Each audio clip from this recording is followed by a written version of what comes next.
we can have with AI a new form of colonialism. Researchers from 190 countries and 2.7 million of them have accessed it. Now, if this is not a positive statement about the world, then I don't know what.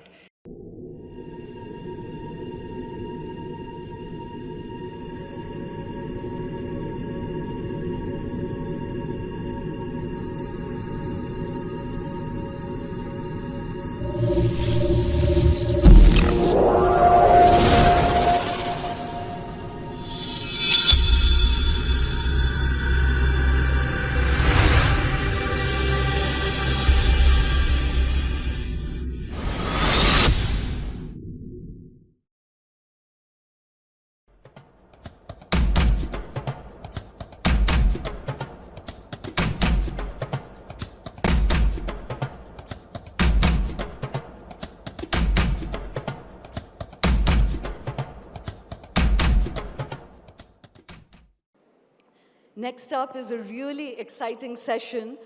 Sometimes when we think of Synapse, I think of it as a kind of particle accelerator.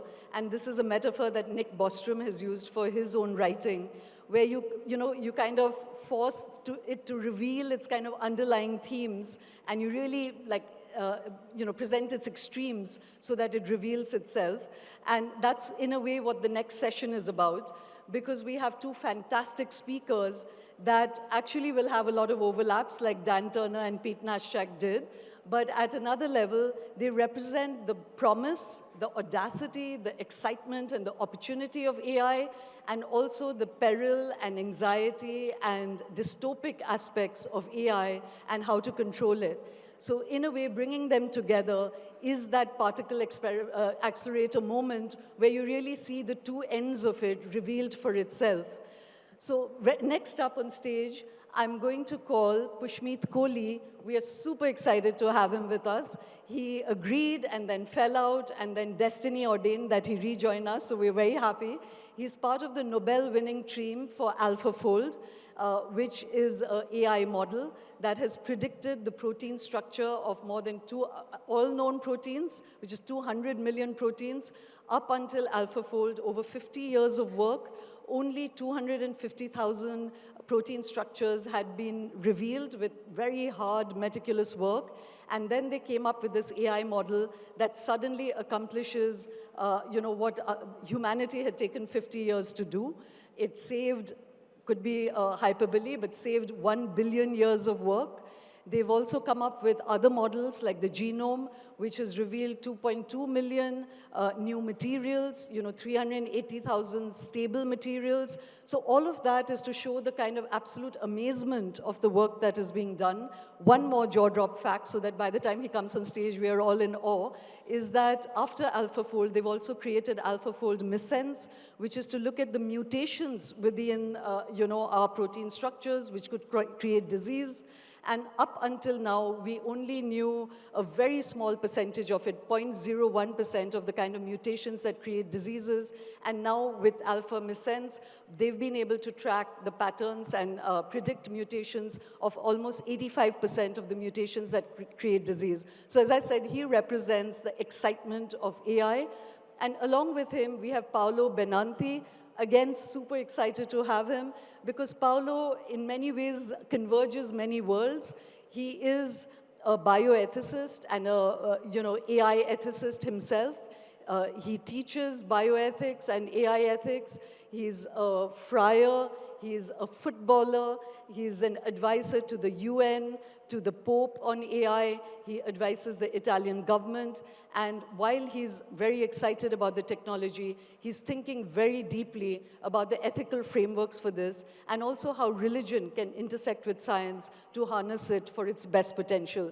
We are going to have them on stage, and it's a real privilege to have this conversation. Ladies and gentlemen, please welcome Pushmeet Kohli and Paolo Benanti.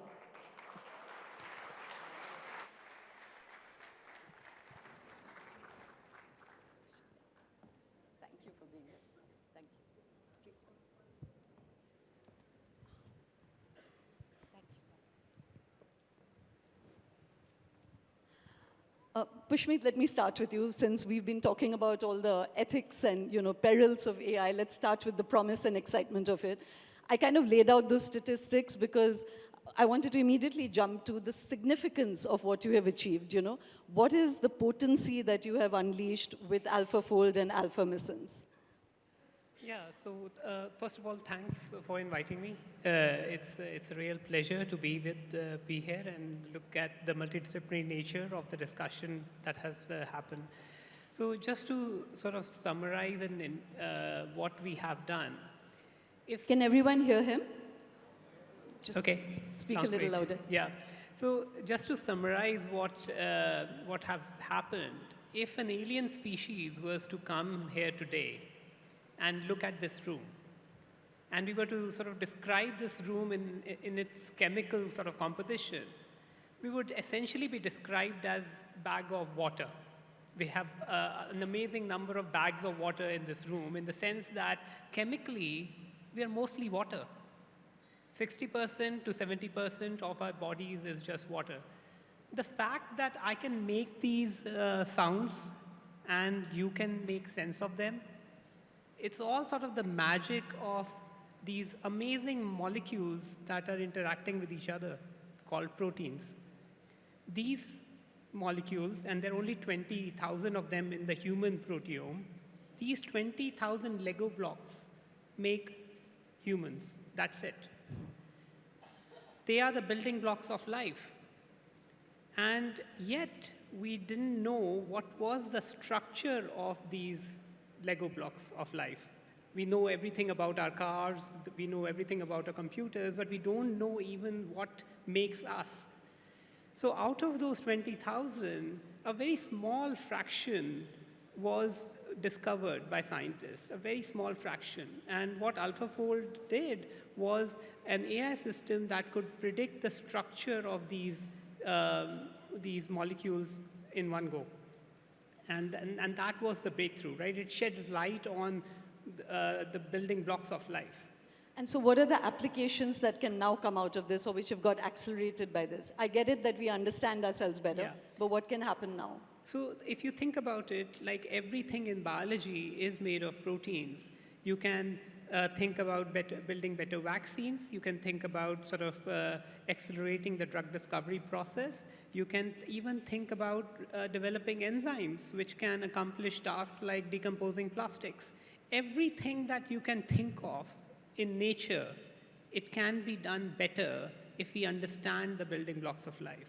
So AlphaFold gives us this amazing superpower to be able to understand nature's machines and then be able to sort of think about, first have that understanding, and then can we use it for solving some of the hardest challenges that are facing humanity today.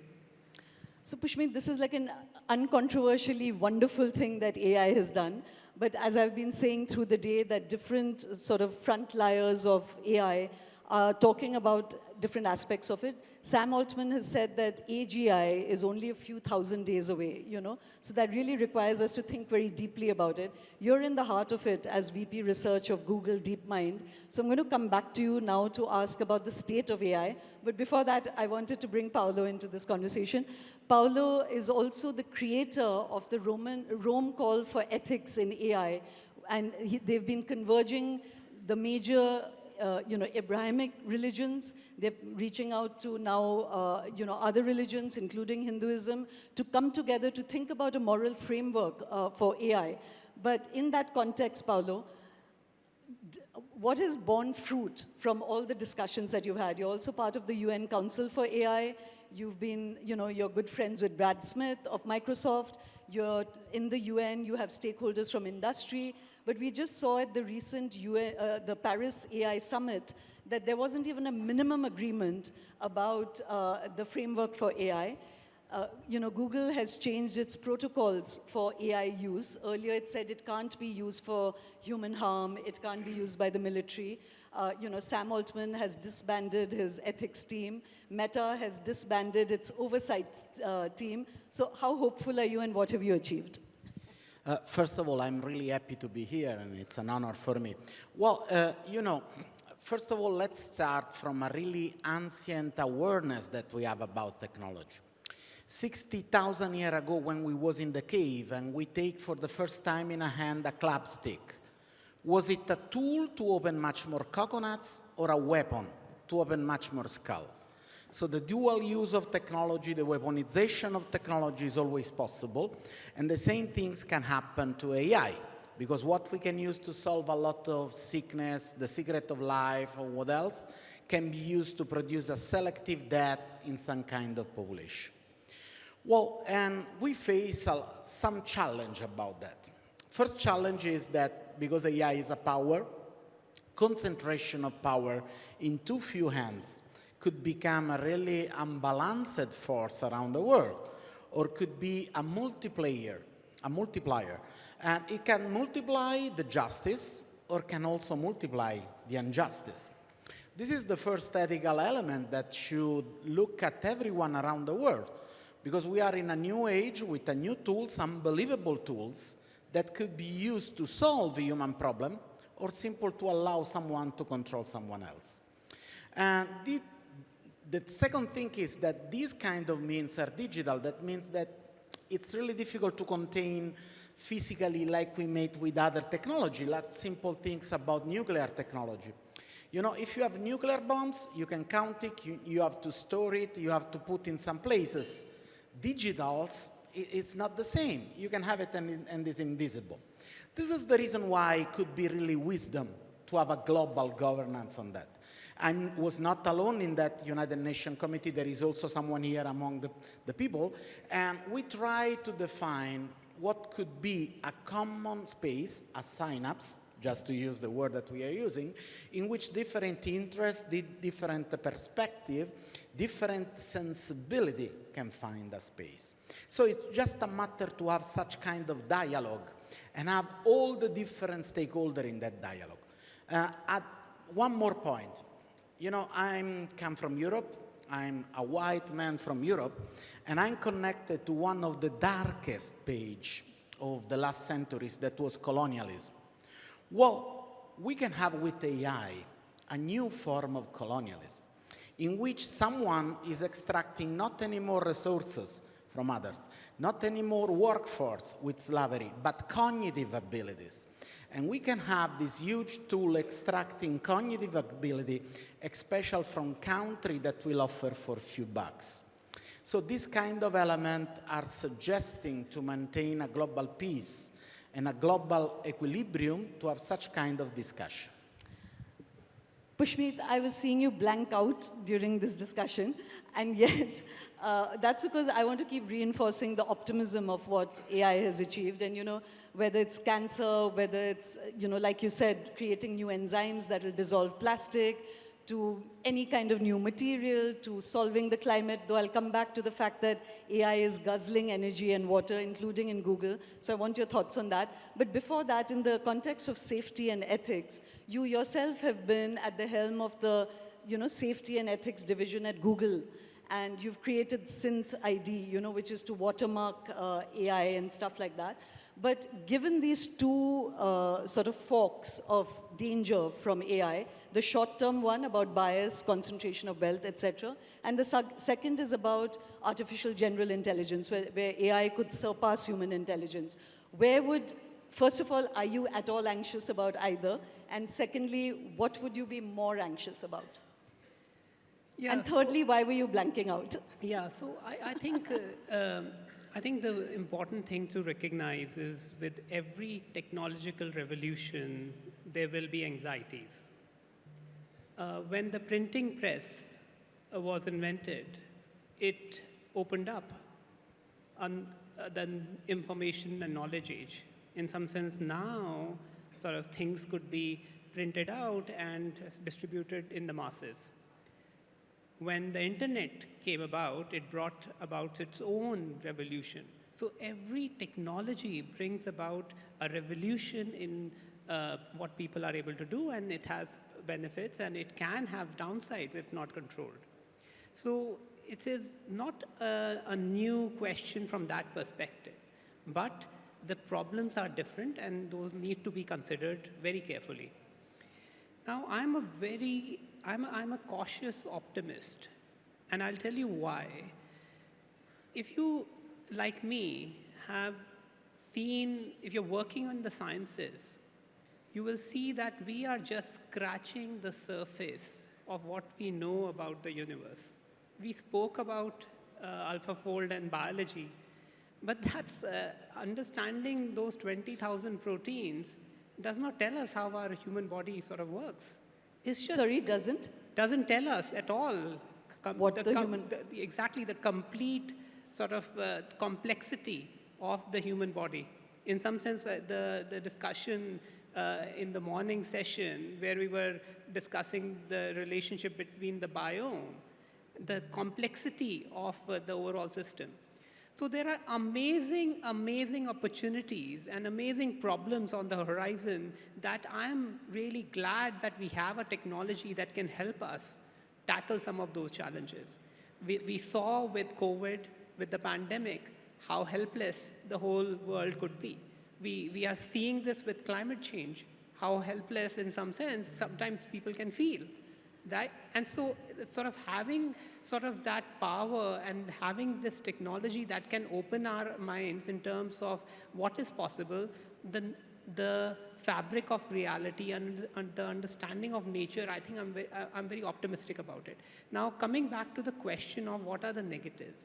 Yes, there are... No, not what are the negatives, because we kind of know the negatives. Yeah. I'm saying would you focus more on the short term, or do you think it's more worrying about the long term, about AI leap forwarding into an intelligence explosion? I think both of them need to be sort of understood, and both of them are important. The long term, in some sense, it already manifests itself in the short term, right? The basic problem of alignment, the alignment problem, which is, can you make sure that the systems are doing what you expect them to do? That is both a short-term issue as well as a long-term issue. It manifests itself in notions of bias, in notions of inequality, because society wants these systems to be productive. And if they are not aligned with what society wants, then you have a misalignment problem. That same problem in the long term can manifest itself in sort of AI systems being not aligned with human civilization. So it's the same problem. It's basically which is manifesting in different forms. Right. I'm going to come back to probe you a little bit more on those, particularly when you said that AI can solve climate change, and that's something, one hears it that AI is going to make the world a better place. You hear everybody saying that.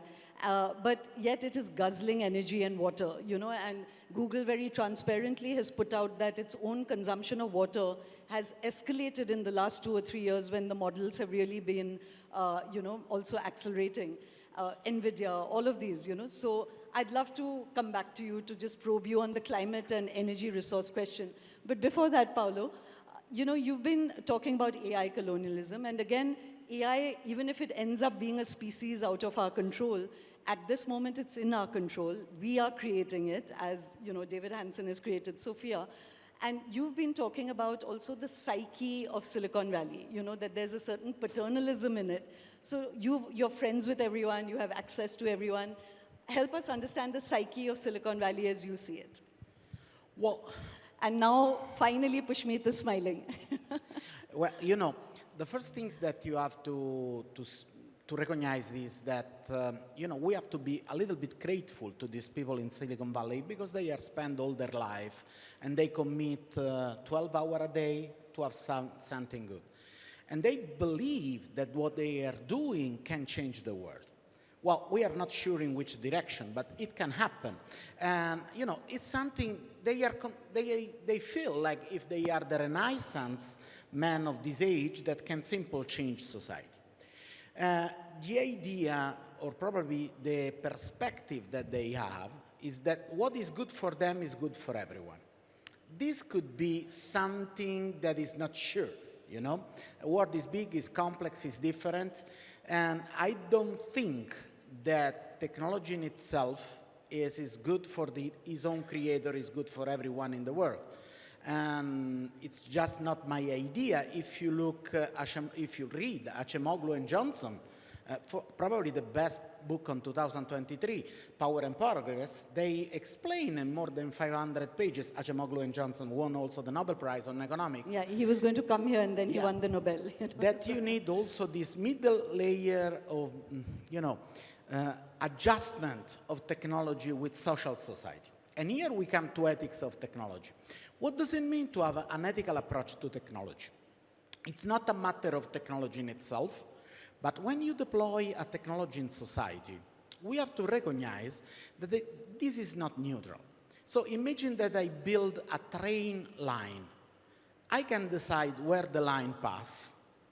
I can design where the train line stops, making that I'm allowing someone to get the train, I'm denying to someone else to get the train. So every time that I deploy a technology in society, it works like a form of order and displacement of power.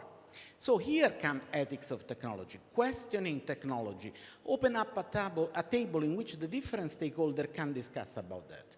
I'm sure of the good willing of some people in the Silicon Valley, but the global effect of that technology has to be discussed by the stakeholder of global interest. It's not a matter that don't trust or criticize them. It's a matter of technology in itself when it touches society. Do you agree with that, Pushmeet, with that idea that, there needs to be a huge stakeholder conversation around this? Absolutely, I agree with it. And I'm no apologist for the Silicon Valley sort of, there are definitely many sort of elements in the Silicon Valley culture of moving fast and breaking things, which is definitely not appropriate for powerful technology like the ones that we are developing today. We see ourselves, and definitely I can speak for the organization that I am part of, Google DeepMind, which is very focused on the scientific process and on making sure that the technology or the thing that we are doing is progressing science for the benefit of humanity. So it's really important that we see it in the context of sort of really improving our understanding of nature and not just basically changing the world just for the sake of it, right? So I completely agree that we need to make sure that when you have a better understanding of the world and nature, it allows you to do certain things. And what things you should do needs to be carefully considered with civil society at large. But Pushmeet, I actually just want to push that with both of you. Do you think that's happening at all? And there again, I'd like to quote Demis Hassab, who's literally your colleague and head of DeepMind. And recently he said that they're actually worried. He said, I can't sleep at night. We sleep uneasily. And I'm repeating that. I said that in the morning. Because there is a lab race going on. There's a geopolitical reality to that lab race. And you all are rushing, And so I just want to break through the polite talk and let's get to status awareness, situational awareness. Where are we on this, Yeah, unfortunately, that's how sort of the thing has come to be, right? That it is a technology that is very powerful. And the approach that we were sort of, and we are taking, is the scientific process. We were not approaching this as sort of a technological problem. We were approaching this from very early on as a scientific problem. How do you develop systems that can exhibit intelligence? Now there too, I think the discussion gets confounded. Intelligence comes in multiple forms. There is human intelligence, anyone thinking like reading something, right? Or recognizing images. What is this image of? That's a human thing, right? Then there's an expert level intelligence, being able to diagnose someone, and operating at the level of a top clinician or the top lawyer. That's expert level intelligence. And then there is superhuman intelligence, which is what AlphaFold is. No human can basically predict the structure of the protein or predict the weather just by looking at it, right? Or come up with novel materials. That's superhuman level sort of intelligence. So there are different levels of intelligence. There is development happening on the whole end of the spectrum, and there are risks and benefits on all ends of the spectrum, and those need to be sort of considered in a very nuanced fashion. So from our perspective, we were always thinking about it as a scientific problem. Now, how the technology has landed in the world, right, and that cat is out of the bag, when we were sort of releasing AlphaFold, we spoke to so many different scientists. At the height of the pandemic, when we were thinking about whether we should release the structures for the SARS-CoV-2 virus, we consulted a number of sort of people who are actually working on the virus to see whether this will be helpful or not, right? With sort of the new wave of releases, people sort of release those models as soon as they come. So I think it has sped up, but our intention always has been to do these things sort of in a most responsible fashion, and at least talking in terms of my organization, I think we have been very careful. So again, to just be clear that this is not about cornering any technology, we are all delighted with it, is that also Google DeepMind has made it open source, and in just this short time, more than 190 countries, 2 million researchers have used this database that you have provided. And So imagine basically if you are somebody who is in South Africa, Latin America, or India, and was working on a neglected tropical disease. You had no chance to get at the structure of the protein that you're interested in because you don't have access to a synchrotron or a beamline, right, to figure out the structure of the protein. And what AlphaFold allows you to do now is basically get access to those structures, and there are 250 million structures that we have uploaded almost for any protein on the planet. And researchers from 190 countries, and 2.7 million of them have accessed it. Now, if this is not a positive statement about the world, then I don't know what. 2.7 million people interested in in structures of proteins. I would not have guessed that. I'm a computer scientist. I did not know the state of biology. But the fact that there are 2.7 million people who are studying the structures of human proteins, it's mind-blowing to me and shows how far humanity has come. No, in fact, that was the excitement of having both of you here because, I think it really intensifies for everybody in this audience the true dilemma of this technology, because none of us are going to turn our back on all the opportunities it's unfurling, but everything else comes with it as well, So just to double down on that climate question, because you're also saying that AlphaFold will now help solve climate change, but it is guzzling energy and water. So what's the thinking within about it? Yeah, so I think there is a challenge in terms of energy consumption in the short term. But we are also working on using AI for enabling fusion. We are also nuclear fusion. Nuclear fusion. We are also working on using AI for developing new materials. If we can make a new superconductor, that will have amazing impact on our ability to store energy, to leverage energy, and transport energy, and so on. So the long-term opportunities that AI has in being able to generate and manipulate energy for the whole civilization are immense. So yes, there are short-term challenges, and they should not be sneezed at. But at the same time, the place where we are today, we need solutions. We need solutions for sustainable energy that can power what the world needs, what developing countries like India need, right? And that's not going to be basically carbon-based sort of energy. It will be new forms of energy, and we need technology and scientific breakthroughs to power that. Right. I'm going to come back on the long-term AGI question, but Paolo, I wanted to bring you in here. Pope Francis has been playing a big role in also creating awareness across the world.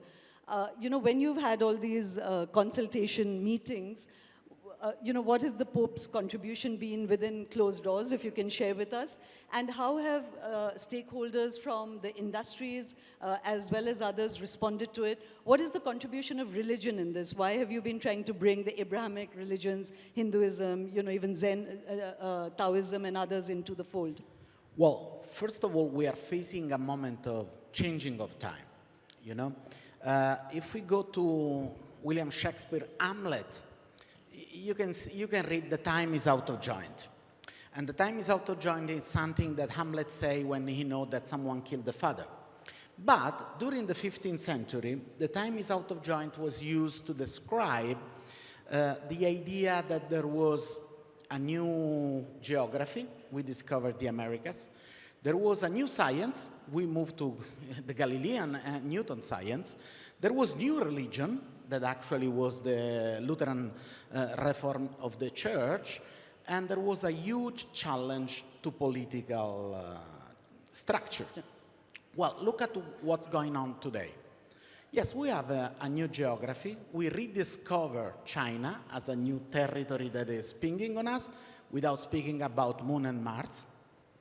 We have new form of religion. Try to things like, Tiskrial, posthumanism, and something like that. We have also, new science, because what we are learning now from AI is a new form of science, from causation to correlation and things like that. And we see day by day from the news, new political challenge. So the time is out of joint. When the time is out of joint, we need perspective, global perspective on that. And this is really good in Synapse, because you are using also this side. Well, Pope Francis understands well that it's not a matter of one religion, but it's a matter to collect what is giving meaning, what is giving purpose to people. The majority of living beings on the earth are religious. We try to collect the majority of religion, simple to stay together, to see if there are a huge set of principles that can help humanity to drive such kind of moment. Let me be really clear. Ethics is made by value, norm, and principle. It's really difficult to globalize value. Everyone has his own value and has to be. Catholic put a lot of stress on marriage, but I'm Catholic, but I'm not married. So everyone has his own values. Norms, moral norms, are used to protect values, and because values are variable, norms has to be variable. Principle. Imagine that tomorrow we have an autonomous driving car. Make it sense if we are in an unavoidable situation of an accident, that the car try to minimize the collateral effect? Yes, it makes sense. This is a principle. What we did is try to find a minimum set of principle, 6, that could be globalized. And it happened something that we didn't expect. The first to join was Microsoft, IBM, FAO, Global Agriculture Fund from United Nations, university, and then religion. Last July in Hiroshima, 21 different global religions signed their own call for AI ethics. In the face of in a place where technology simple was used as a weapon, saying not anymore in our name. This is what we can do, a big square in which no one is excluded, and then can help this time is out of join to keep us in join, to join it back in the new season that we are opening, thanks to technology. Thank you, Paolo. That's a very important statement, and anyway, one has to push, because only through that push and pull a new center will emerge. But definitely it's a technology that's changing the order of society, structures of power, geopolitics, new trans-border nations being born. So I think we can't take it lightly. But Pushmeet, that actually brings me to 2 or 3 things to you. One is, earlier you said, you equated it to the printing press. But your own colleagues are saying, don't treat it like any other technological moment. This is a new threshold moment in history. Others are saying, oh, that's just overbloated because you get to make a lot of money if we say that this is something very unique, I mean, NVIDIA lost $500 billion in one day, because of DeepSeek. That's the kind of power concentration and value being put on this. So it's complicated. But one question, do you really think it is just like electricity or the printing press, or is it a new threshold moment? And number 2, that there are new models being formed, and we won't go into AlphaFold because, like I said, there's no moral ambiguity about the wonderfulness of AlphaFold. But there are new AI models being born right now. Like I said with the Sophia session, when we asked David to come, it was as a novelty. In 6 months, everyone in the frontiers of AI is saying robots around the corner. You know, your new AGI is 1,000 days away. We have the VLAM models. So one, how do you define AGI? And you're inside the belly of the beast. What is your timeline on it? Yeah, so I think... will you speak it to Yeah, the I think it is a very unique sort of moment in the sense that it touches on something very deep, on something that is human, like the human cognitive ability. We thought that it is unique to us, and now we have systems that can exhibit that cognitive ability. Now, they are still specialized. They're not at the general form that humans can, sort of exhibit it today, but it's a matter of time. Whether it's in 2 years, whether it's in 5 years, it is going to happen at some point of time. Now, what happens with that is that it has impact on our society, because now you have this very powerful system which can exhibit the types of things that human can exhibit. And there was a session in the morning where Pramod was saying, what should we do with when we are in the age of abundance, where these systems are doing everything? What do we do now? I think that question has to be answered by society. Like, if you are asking me as a scientist, I will say, come and do science. We are just scratching the surface of what we know about the universe, about life. I think there is just an amazing opportunity for us to really take on that grand challenge of finally being able to make a big push towards understanding reality. Like, what should we do in terms of accessibility? Like, India, for instance, has a unique sort of, it has the challenge that we have a lot of people, right? And they are exhibiting cognitive sort of skills and earning money from those cognitive skills. But also, we are a great consumer of AI information. Think about healthcare. Think about education. All these things can now be made more accessible to that person in the village who did not have access to IIT level sort of education, or that person in sort of... I won't let you speak of that because we had Pramod Verma doing that. Yeah. There are too many deep questions here. But Pushmeet, for me, a takeaway, as I said, you know, you're one of the most cutting-edge scientists on the planet. And for you to say that AGI is almost inevitable, you don't know whether it's 2 years, 5 years, I think that's headline making. I know many people have been saying that, but right here on this stage, I think that's really, you know, we are confronted with a very new reality with tremendous potency. I think if it was only harmful, there would have been, you know, there's no dialogue about it. But the fact that it's coming in such a complex package is what makes it just so scary, you know, because we ourselves are not going to say no to it. So that's what's scary. I just wanted you to talk about the phrase that Paolo used, and I'd like to share that with the audience. Paolo said that, you know, there's this phrase called TESCREAL about the psyche of Silicon Valley, which is people who believe in transhumanism, singularity, TESCREAL, E is extropianism, C is cosmism, you know, R is relativism, TESCREAL. So, you know, it's, what's the other one? The effective altruism. Basically, it's people who are, you know, amazingly, imaginatively, audaciously not constrained by reality. And, you know, the more you delve into them, they're really free thinkers, so interesting.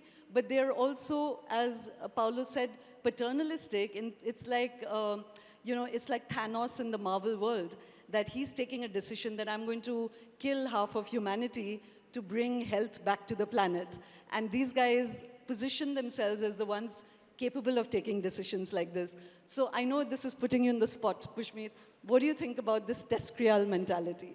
Do you find it exciting or worrying? I think that's a very cartoon description. That's a Walt Disney description of science and technology. I don't sort of see that like in my colleagues. Like, yes, there are people who believe in effective altruism and who believe in many of these concepts, but that's not all the people Will you speak that are working on this technology. There are people who are who have different kinds of values, and they're approaching this as a scientific problem and sort of approaching it without judgment, without putting in certain values. So yes, there are people who sort of conform to that belief system, but not all of them.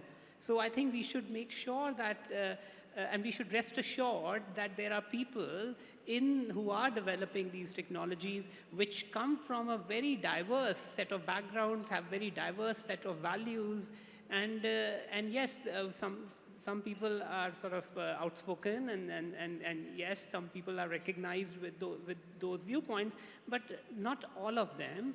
And I think most of the people that I have actually encountered, they are very thoughtful.